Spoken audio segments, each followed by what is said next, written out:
in that mode. Well, not really. And then, but obviously the biggest cons were that since entire areas were mapped to a single flat color, the colors were not only wrong, but they completely obliterated all picture detail. So as a knee-jerk reaction, I went completely the other way. I figured, okay, well, forget about trying to match resolution exactly. Let's just look at color. Halftoning, or dithering, depending on how you use it, is the process of trading spatial resolution for color resolution. And the IBM character set includes a 50% on-off checkerboard character. And I figured if I use that, I can try to simulate a crude form of halftoning and come up with different colors.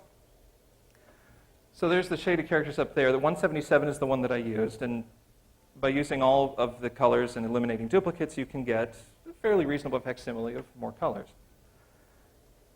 So that one was really easy to do. I just compared the process was resampling the 320-200 picture down to 40 by 25. So I had exactly one pixel to one character pixel lookup to do.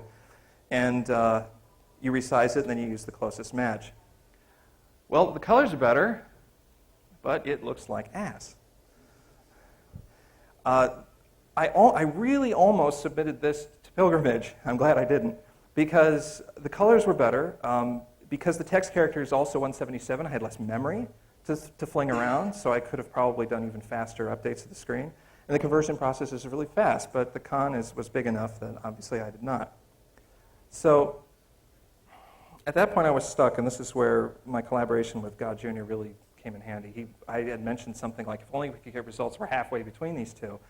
And he suggested an idea that led to the idea that was used in the final converter, which is resampling both the picture and the character set to be paired bilinearly down by 50% so that they smooth out. And I'll explain this in a second.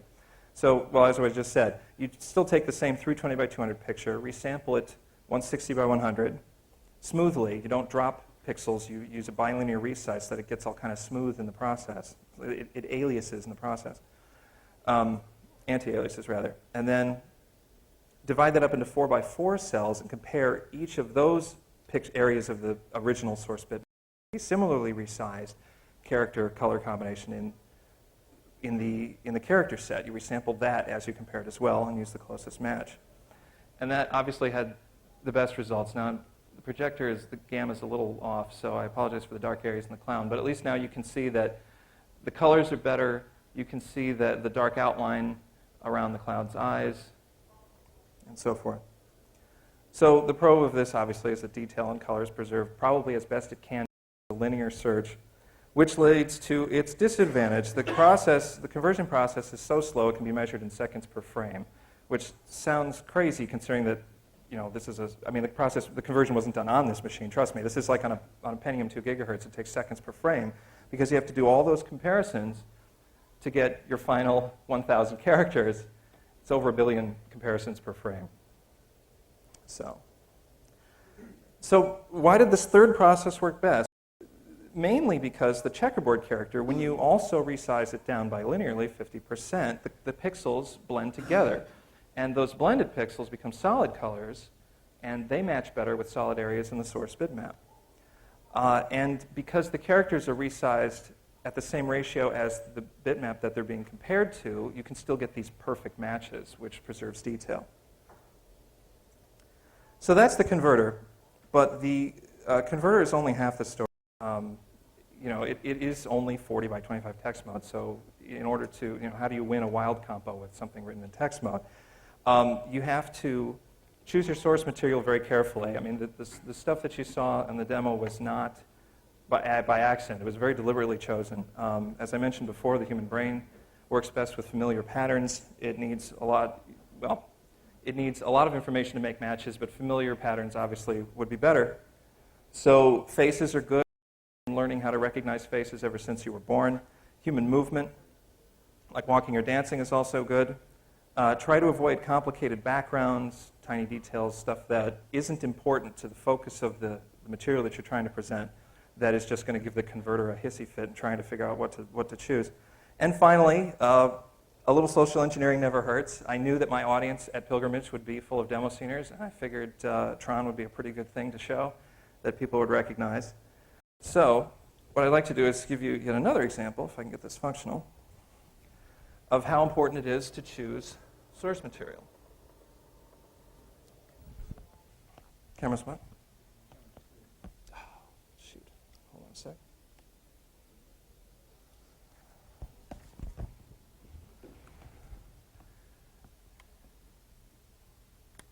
That's not good. Okay, there we go. Let's speed this up.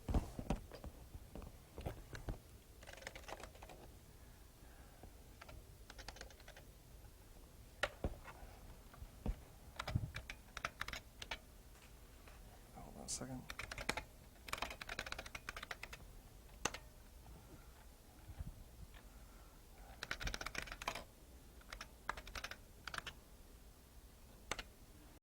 Okay. So again, this is an example of how important choosing the source material is. This didn't convert well. It's complex characters. It's a lot of dark stuff, which unfortunately this monitor is not very good at reproducing. But because it has faces, human movement, and is an easily recognizable pop culture reference, I'm sure you guys are going to be able to figure out what it is. I repeat, we are under attack! Careful.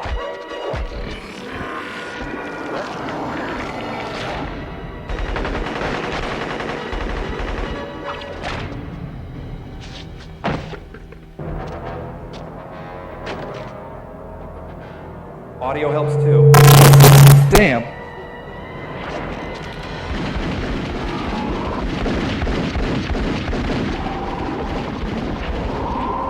It looks better on the monitor if you can see it here. Help!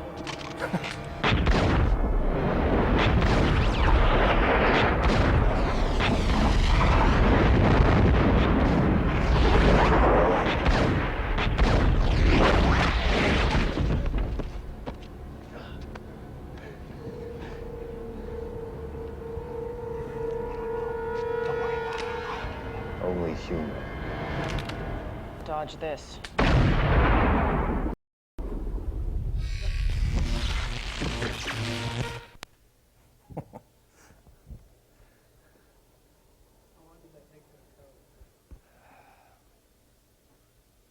Over an hour. All right. So again, that was probably a pretty bad conversion, but at least you could tell what it was. I was going to talk a lot about the player, but I'm really short on time, and to be honest, there's not that much to the player. This is the surprising part. When they saw this, they thought that all of the heavy lifting was in the player, that it was some, physics-defying assembler that I had written or something. And as you just saw, most of the heavy lifting is done by the converter. The player is very simple. It fills up as much RAM as it can with audio and video data, and then starts the playback and divides into two code segments. One is the main code, which tries to just constantly keep loading off of disk and keep the queue full. And the other is an interrupt handler that at the desired frame rate frequency sends code pulled from, sends data pulled from the queue to the CJ frame buffer and the audio. And that's pretty much it. If the queue can't stay filled, like you've got too high a frame rate or your hard disk is too slow, the main code will pause playback until it's full again. Now, so far you haven't seen any rebuffering. There's a final example I'll have later that does rebuffer. You'll see that in action. The whole player was engineered with the idea of how to maintain audio-video sync. Nothing pisses me off more than watching a video and slowly having the lip sync drift off, either forward or backward. So I knew, again, to complete the illusion, the audio had to stay in sync, or it would have looked really shoddy. So I store the data in chunks, and each chunk has a frame to put on screen and the audio to display for that frame. To get the right timing, I set the sound card's audio buffer to the length of that frame. The nice thing about sound cards, for even as old a machine as this, is that when sound is done playing, it fires off a hardware interrupt. So the hardware interrupt handler that I wrote updates the next audio buffer and at the same time slams the next frame up on screen. So the sound card is driving the entire system. The CPU is not even involved there. And as a result, since every frame is locked to the next piece of audio that's going to get played, it cannot get out of sync. Some people have compared 8088 corruption to a lot of things, some of which you can see up there, ANSI animation and things like that. I never understood the ANSI comparison. It's not ANSI animation at all. It doesn't use ANSI sys in any way, even though it certainly looks like it does. You know, ANSI art is painstakingly crafted by artists, and if you're not familiar with ANSI art, I suggest you go check out Radman's talk, which I don't know what it is, but go see his talk. He's going to talk about ANSI and ANSI artists and things like that. And artists almost always produce better results, so I never understood the comparison. If there are any video compression geeks in the audience, you could compare what I just showed you to a vector quantization codec that uses a fixed codebook, the codebook, of course, being the CGA ROM font and all of its character combinations. But it's not really a codec because there's no actual decompression on playback. It's loading completely converted frames off of disk. Not only that, but I didn't start with a traditional codec like Cinepac or DivX and try to port it backwards to work on something slow. I started with the hardware's requirements first and went forward and saw what I could do with that. So I consider it more transcoding than actual compression. And another comparison is, you know, people have accused me of using AAlib or libcaca, monotext module of libggi. These are C libraries that started in Unix and eventually got ported to DOS and Windows that convert graphics into text. But they use a completely different method. They're meant to be real-time conversions, something you plug in. There's like versions of VLC and Zinni and other Unix players that can play video through these things. Why you would want to do that, I don't know. And they don't produce as good a job because they're terminal agnostic, meaning they don't have access to the actual text data, the font data. So they have to come up with a generic table of what might look good in grayscale, which is the AAlib example on the left, or the same thing in color, which is that's a libcaca example, actually. So how can this thing be improved? Everything about it can be improved, actually. Nothing's correct on the first try. The player itself updates, since the sound card is slamming video to CGA RAM whenever it wants to, there's shearing. So on the scroller probably didn't look very smooth, and it might have torn a little bit. That's because it updates whenever it wants.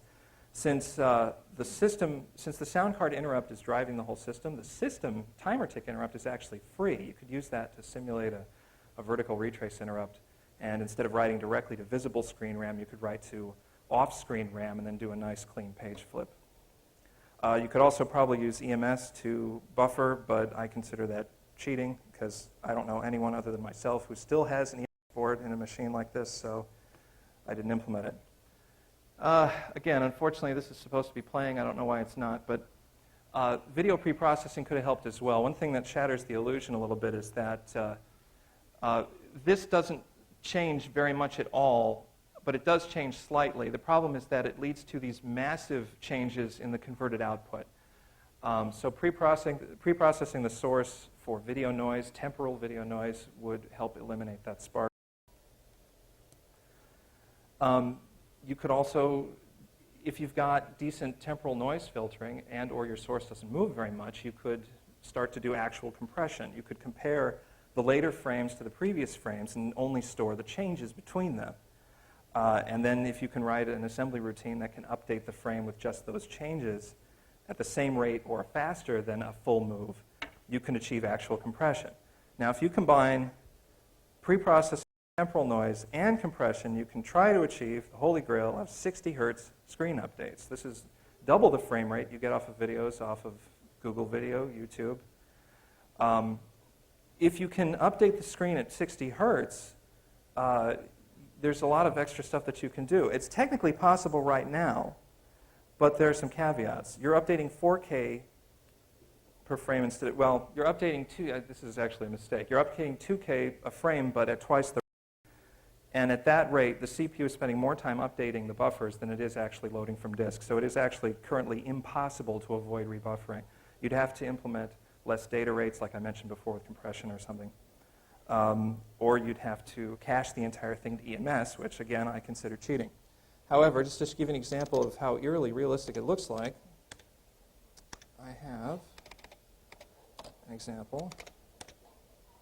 Let me do this real quick. This will rebuffer. So it'll pause 3 times when it plays. Again, I apologize. Oh, uh-oh. Can I lose this again? Hold on a sec. If it's not recording, it shuts off. Okay.